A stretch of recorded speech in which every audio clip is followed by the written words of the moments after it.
MCQ series 8 છે એની આપણે શરૂઆત કરીએ.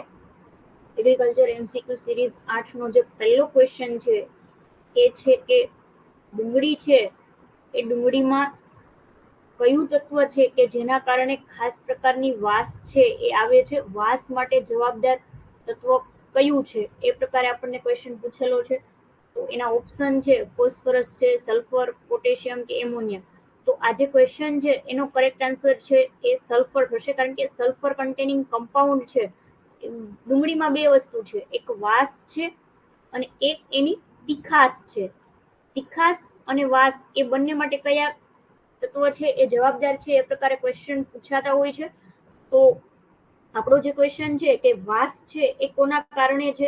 બંનેમાં સલ્ફર છે એ તો આવે જ છે, કે તીખાસ હશે તો પણ એમાં સલ્ફર કન્ટેનિંગ કમ્પાઉન્ડ છે, વાસ છે તો એના માટે પણ અલગ કમ્પાઉન્ડ છે, બંનેમાં સલ્ફર છે. પણ અહીંયા આપણો જે કરેક્ટ આન્સર છે એ સલ્ફર છે. કદાચ અહીંયા સલ્ફરની જગ્યાએ ગંધક હોત તો પણ આપણો કરેક્ટ આન્સર ઓપ્શન બી જ થાત. આ ઉપરાંત વાસ છે તો વાસ માટે આપણને ખ્યાલ છે કે કયું તત્વ છે એ આવે છે, તો એલાઇલ, સોરી ગુજરાતીમાં જ હું લખું, એલાઇલ મિથાઇલ સલ્ફાઇડ નામનું જે તત્વ છે એ વાસ માટે જવાબદાર છે. કોના માટે? એલાઇલ મિથાઇલ સલ્ફાઇડ. જ્યારે જે એની તીખાસ છે એ તીખાસ માટે વોલેટાઇલ ઓઇલ, એટલે કે એક પ્રકારનું ઉડી જતું જે તેલ છે એ પ્રકારનું તેલ છે એ જવાબદાર હોય છે. એનું જે નામ છે એ શું છે? તો કે એલાઇલ. એલાઇલ છે એ કોમન છે. પછી મિથાઇલ નથી, મિથાઇલની જગ્યાએ પ્રોપાઇલ છે, મિથાઇલ પ્રોપાઇલ ડાયસલ્ફાઇડ. અહીંયા ખાલી સલ્ફાઇડ છે, અહીંયા છે ડાયસલ્ફાઇડ આવશે, ડાયસલ્ફાઇડ. તો આ રીતે બંને કમ્પાઉન્ડ છે એ જવાબદાર છે.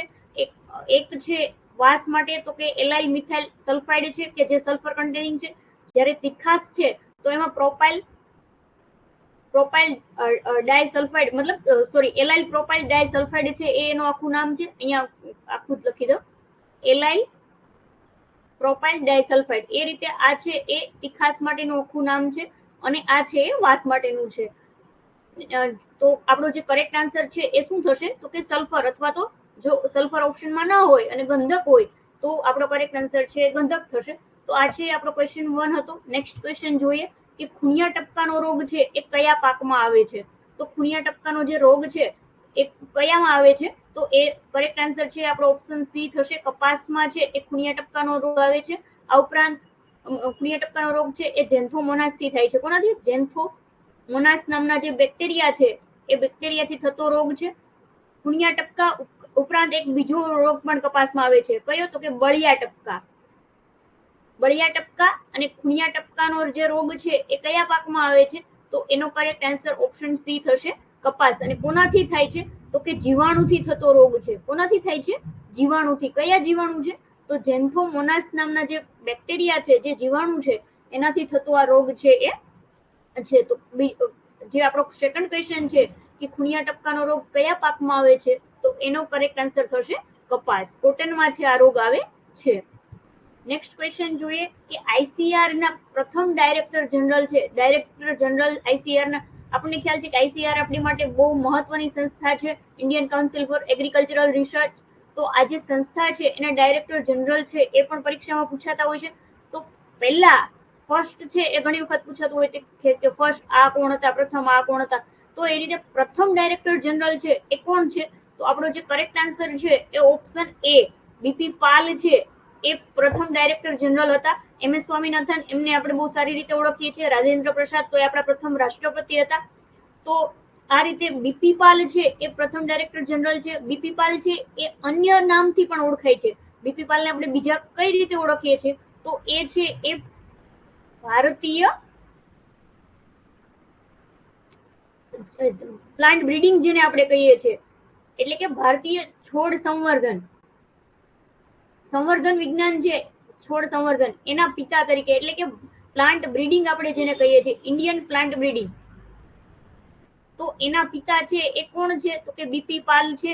એમણે ઘઉં ઉપર પણ કામ કરેલું છે અને ગુલાબની સારી વેરાયટીઓ આપેલી છે. આ ઉપરાંત ઘઉંની વેરાયટીઓ આપેલી છે. અને એ કોન્ટ્રીબ્યુશનના લીધેથી આપણે એને શું નામ આપ્યું છે? તો કે ભારતીય છોડ સંવર્ધન અથવા તો પ્લાન્ટ બ્રીડિંગ છે એના પિતા તરીકે આપણે એને ઓળખીએ છીએ. તો બીપી પાલ છે એને બંને રીતે યાદ રાખજો કે એ છે એ પ્રથમ ડાયરેક્ટર જનરલ છે. આ ઉપરાંત એ છે એ ફાધર ઓફ અથવા તો ભારતીય છોડ સંવર્ધન વિજ્ઞાન છે એના પિતા છે. તો ક્વેશ્ચન 3 નો કરેક્ટ આન્સર શું થશે? Option A BP Pal. Next question જોઈએ. દિવસોની આપણે આગળ પણ ચર્ચા કરેલી છે કે દિવસો છે એ પૂછાય છે. કોઈ પણ એક્ઝામ લ્યો તો એમાં એક ક્વેશ્ચન છે એ દિવસમાંથી હોય જ છે. તો એ રીતે વિશ્વ કઠોળ દિવસ, વર્લ્ડ પલ્સીસ ડે આપણે જેને કહીએ છીએ, તો એ પલ્સીસ ડે છે એ ક્યારે આવે છે? કઠોળ દિવસ છે એ ક્યારે આવે છે? તો આપણો જે કરેક્ટ આન્સર છે એ ઓપ્શન બી છે. 26 ફેબ્રુઆરી છે ત્યારે કઠોળ દિવસ છે એ ઉજવવામાં આવે છે. 16 સપ્ટેમ્બર છે તો એ પણ આપણા માટે મહત્વનો દિવસ છે, કારણ કે 16 સપ્ટેમ્બરે શું હોય છે? તો કે ઓઝોન દિવસ હોય છે. વિશ્વ ઓઝોન દિવસની ઉજવણી ક્યારે થાય છે? 16 સપ્ટેમ્બરે થાય છે. 23 માર્ચ તો એ પણ આપણા માટે મહત્વનો દિવસ છે, કારણ કે ત્યારે હવામાન દિવસ અથવા તો મિટ્રિયોલોજી, વર્લ્ડ મિટ્રિયોલોજી જેને કહીએ છીએ, એ મિટ્રિયોલોજી દિવસ છે, હવામાન શાસ્ત્ર અથવા તો મિટ્રિયોલોજી. તો એ વર્લ્ડ મિટ્રિયોલોજીકલ દિવસ છે એ ક્યારે આવે છે? 23 માર્ચે આવે છે.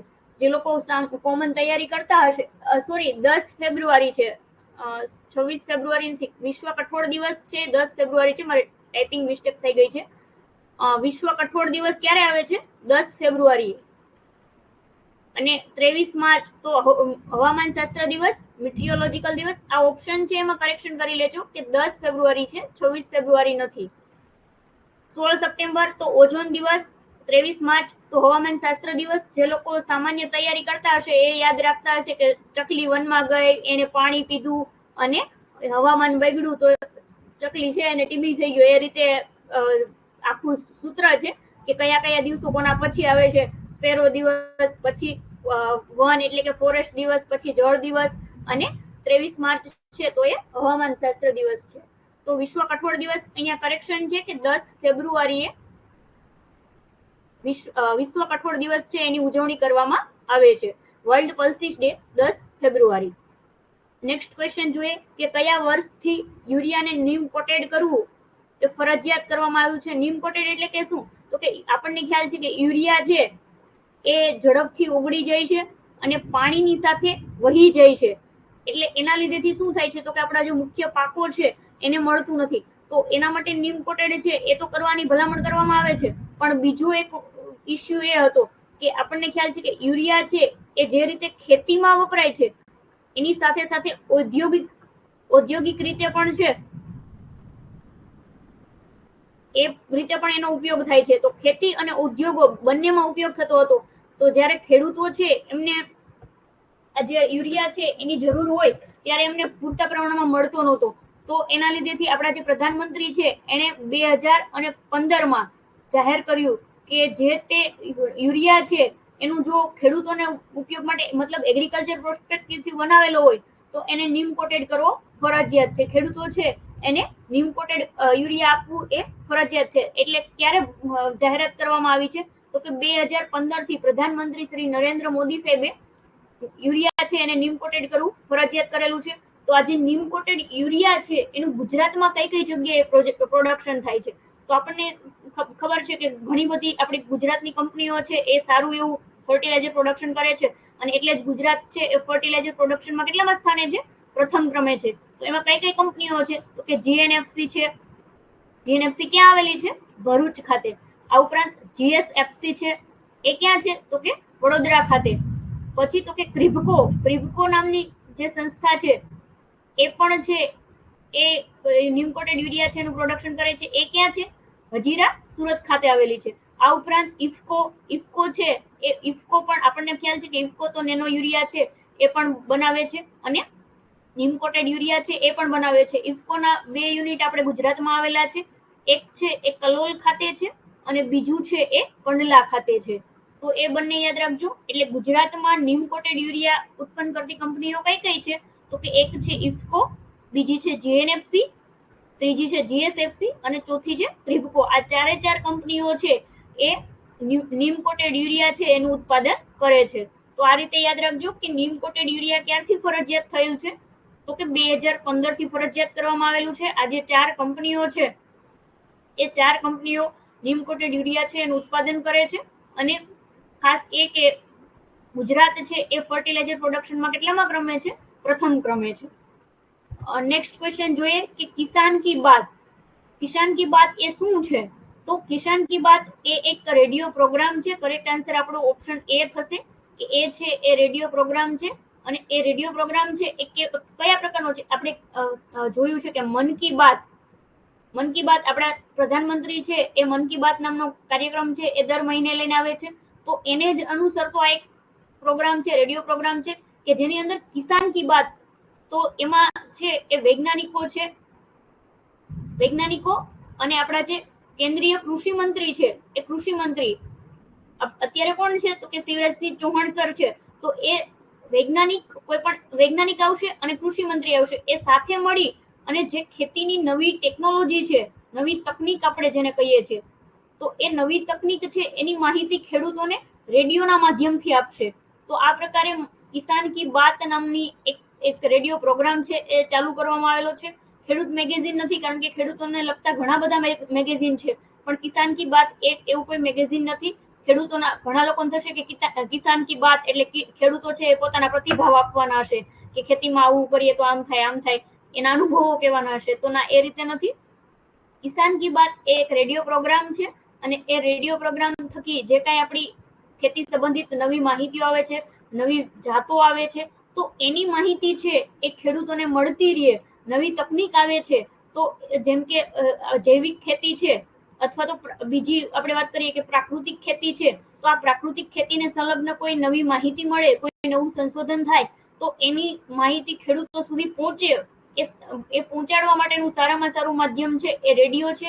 અને રેડિયો પ્રોગ્રામ છે એ ચાલુ કરવામાં આવેલો છે. કયો? તો કે કિસાન કી બાત. આપણા ગુજરાતમાં પણ ગામનો ચોરો છે, એ પ્રકારના કાર્યક્રમો છે એ ચાલે છે કે જેના થકી ખેડૂતો છે એને માર્ગદર્શન મળે. તો કિસાન કી બાત એ એક રેડિયો પ્રોગ્રામ છે. નેક્સ્ટ ક્વેશ્ચન જોઈએ કે બોલેરો છે એ કયા નીંદણનાશકનું વ્યાપારી નામ છે? નીંદણનાશકો અને જંતુનાશકો છે એના વ્યાપારી નામ અને કોમન નામ જેને આપણે કહીએ છીએ, અથવા તો બજારમાં કઈ રીતે વેચાય છે, બજારું નામ આપણે કહીએ છીએ, તો આ બજારું નામ છે એ પણ પૂછાતા હોય છે. તો બોલેરો છે એ કયા નીંદણનાશકનું વ્યાપારી નામ છે? પેન્ડિમિથાલિન, પ્રિટિલાક્લોર, એલાક્લોર કે બ્યુટાક્લોર. તો આ જે બોલેરો છે એ અહીંયા કરેક્ટ આન્સર છે એ જ લખવાનો રહી ગયો છે. બેન્થિયોકાર્પ છે, બેન્થિયોકાર્પ એ છે એ કરેક્ટ આન્સર થશે. ઓપ્શન ઈ આપણો કરેક્ટ આન્સર શું છે? તો કે બેન્થિયોકાર્પ, અથવા એનું આપણે બીજું નામ શું કહીએ છીએ? થાયોબેનકાર્બ. એનું અન્ય નામ શું છે? તો કે થાયોબેનકાર્બ. તો આ છે એ કરેક્ટ આન્સર થશે કે બોલેરો છે એ કયા નીંદણનાશકનું વ્યાપારી નામ છે? તો કે બેન્થિયોકાર્બ અથવા તો થાયોબેનકાર્બ. એટલે કરેક્ટ આન્સર છે એ ઓપ્શન ઈ થશે. પેન્ડિમિથાલિન નથી, પ્રિટિલાક્લોર નથી, એલાક્લોર કે બ્યુટાક્લોર નથી. એનું જે કરેક્ટ નામ છે એ મતલબ એનું વ્યાપારી નામ કોનું છે બોલેરો? તો એ છે એ બેન્થિયોકાર્બ અથવા તો થાયોબેનકાર્બ છે. અને બોલેરો છે એ એક પાકની જાત પણ છે. તો એ કયા પાકની જાત છે? તો ગલગોટા છે એ ગલગોટાની એક જાત છે, મતલબ ગલગોટાની એક વેરાયટી છે કે જેનું નામ બોલેરો છે. તો એ રીતે યાદ રાખજો કે બોલેરો છે એ કયા નીંદણનાશકનું વ્યાપારી નામ છે? તો બેન્થિયોકાર્બ અથવા તો થાયોબેનકાર્બ. એનું અન્ય એક નામ એ પણ છે સેટન. સેટન તરીકે પણ ઓળખાય છે. મતલબ એના બે બજારું નામ છે. એક છે એ બોલેરો છે અને બીજું છે એ સેટન છે. નેક્સ્ટ ક્વેશ્ચન નંબર 8 જોઈએ કે પ્રસાદમ છે એ કયા પાકની જાત છે? તો એ પ્રસાદમ છે એ શેરડી, જામફળ, આંબો? તો નહીં, કરેક્ટ આન્સર છે એ કેળાની જાત છે. પ્રસાદમ એનું અન્ય નામ છે એ શું છે? તો કે ગુજરાત બનાના. બે છે એ નામ છે એનું, એને આપણે કોમન નામ છે એ પ્રસાદમ આપેલું છે. આ વેરાયટી છે એ આણંદ યુનિવર્સિટી ખાતેથી રિલીઝ થયેલી છે. ક્યારે? તો કે વર્ષ 2023માં આણંદ યુનિવર્સિટી દ્વારા બહાર પાડવામાં આવેલી જાત છે. પ્રસાદમ 2023માં રિલીઝ થઈ છે, એટલે મહત્વની છે. અને કયા પાકની જાત છે? તો એ છે એ કેળાની જાત છે. કરંટ પ્રોસ્પેક્ટિવ અને બંને રીતે મહત્વનું છે કે પ્રસાદમ છે એ કોની વેરાયટી છે? તો ઓપ્શન બી કરેક્ટ આન્સર થશે કેળા. નેક્સ્ટ ક્વેશ્ચન જોઈએ કે દિવેલા છે તો દિવેલામાં કેટલા રંગસૂત્રો હોય છે. રંગસૂત્રો છે એનો ક્વેશ્ચન પણ પૂછાતો હોય છે. તો દિવેલા છે એમાં કેટલા રંગસૂત્રો છે. તો અહીંયા જે આપણો ક્વેશ્ચન છે એનો કરેક્ટ આન્સર થશે ઓપ્શન બી. દિવેલા છે તો એમાં 20 રંગસૂત્રો છે એ આવેલા હોય છે. 12 રંગસૂત્રો છે તો એ કોનામાં હોય છે, તો પાલક કે જેને આપણે સ્પિન્ચ કહીએ છીએ, તો સ્પિનસ અથવા તો સ્પિન્ચ એના જે રંગસૂત્રો છે પાલકના એ 12 છે. 24 રંગસૂત્રો છે એ કોનામાં હોય છે, તો 24 રંગસૂત્રો છે એ પણ ઘણા બધામાં હોય છે.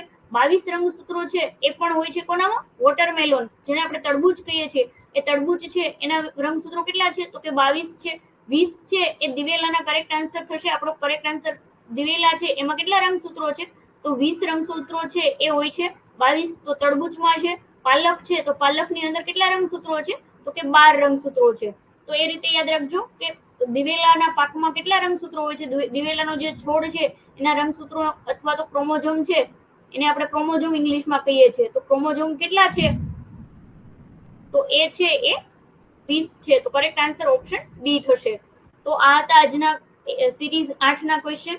આ જે સિરીઝ છે એને આપણે અહીંયા મતલબ આજનો જે લેસન છે એને આપણે અહીંયા કન્ક્લુડ કરીએ છીએ. જો કોઈ લોકોને એવું લાગતું હોય કે જ્ઞાનસાગરની ટીમ છે એની સાથે અમારે જોડાવવું છે, તો લાઈવ લેક્ચર અને રેકોર્ડેડ લેક્ચર છે એ તમને મળશે 1 વર્ષ સુધી. અને એની ફીસ છે એ અત્યારે તો 3200 રૂપિયા છે, પરંતુ જન્માષ્ટમીની ઓફરની ઘણા લોકો રાહ જોઈ રહ્યા છે. તો એ ઓફર છે એ કાલથી ચાલુ થશે. 24 ઓગસ્ટથી આ ઓફર છે એ ચાલુ થવાની છે. અને એ ઓફરમાં તમને 400 રૂપિયા છે એ ઓફ મળશે. તો એના લીધે આ કોર્સ છે એ તમને 3200 ની જગ્યાએ 2800 રૂપિયામાં પડશે. જો કોઈ લોકો ઇન્ટરેસ્ટેડ હોય તો એ application through Gyansagar application download કરી અને ત્યાંથી અથવા તો આ જે નંબર છે એના ઉપર કોન્ટેક્ટ કરી અને જોઈન થઈ શકે છે.